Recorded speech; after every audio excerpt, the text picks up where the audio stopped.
একুশের কবিতা লিখেছেন আল মাহমুদ। ফেব্রুয়ারির 21 তারিখ, দুপুর বেলার অক্ত, বৃষ্টি নামে বৃষ্টি কোথায়, বরকতের রক্ত।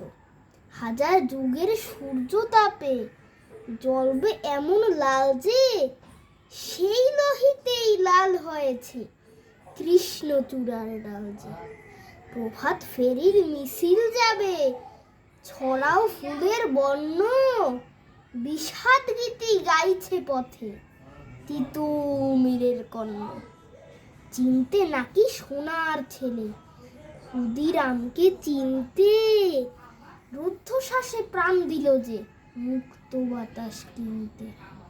পাহাড় তলির মরণ চূড়ায় ঝাঁপ দিল যে অগ্নি, ফেব্রুয়ারির সুখের বসন পড়ল তারাই ভগ্নি। প্রভাত ফেরি আমায় নেবে সঙ্গে, বাংলা আমার বচন, আমি জন্মেছি এই বঙ্গে। নমস্কার, আমি পরমব্রত কর্মকার।